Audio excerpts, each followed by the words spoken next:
बिस्मिल्लाहिर्रहमानिर्रहीम अस्सलामु अलैकुम। 24 अप्रैल 2022 पाकिस्तान, इंडिया और बांग्लादेश के लिए आज का ओपनिंग रियाल एक्सचेंज रेट आ गया है। आइए आपको बताते हैं कि आज आपके मुल्क के लिए सऊदी रियाल का क्या ओपनिंग एक्सचेंज रेट चल रहा है। आगाज़ करते हैं इंजाज़ बैंक के रियाल रेट से। पाकिस्तान के लिए आज एक रियाल का रेट है 49 रुपये 17 पैसे का। इंडिया पैसे भेजेंगे इंजाज़ बैंक एक रियाल का रेट मिलेगा 20 रुपये 2 पैसे का। और बांग्लादेश के लिए आज इंजाज़ बैंक एक रियाल को ओपनिंग एक्सचेंज रेट चल रहा है 23 टका 20 पैसे। दूसरे नंबर पर आ जाता है STC पे एप्लीकेशन। पाकिस्तान के लिए आज एक रियाल को ओपनिंग एक्सचेंज रेट 48 रुपये 97 पैसे का। इंडिया पैसे भेजेंगे STC से एक रियाल का रेट मिलेगा 19 रुपये 99 पैसे का।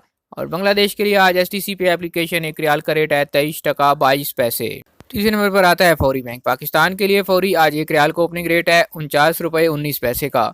इंडिया पैसे भेजेंगे फौरी से एक रियाल का रेट मिलेगा 20 रुपया 3 पैसे। और बांग्लादेश के लिए फौरी आज एक रियाल का एक्सचेंज रेट दे रहा है 23 टका 21 पैसे।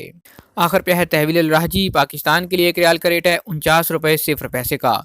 इंडिया पैसे भेजेंगे राजी से एक रियाल का रेट मिलेगा 19 रुपये 97 पैसे का। और बांग्लादेश के लिए आज तहवील राजी एक रियाल को ओपनिंग एक्सचेंज रेट 23 टका 7 पैसे।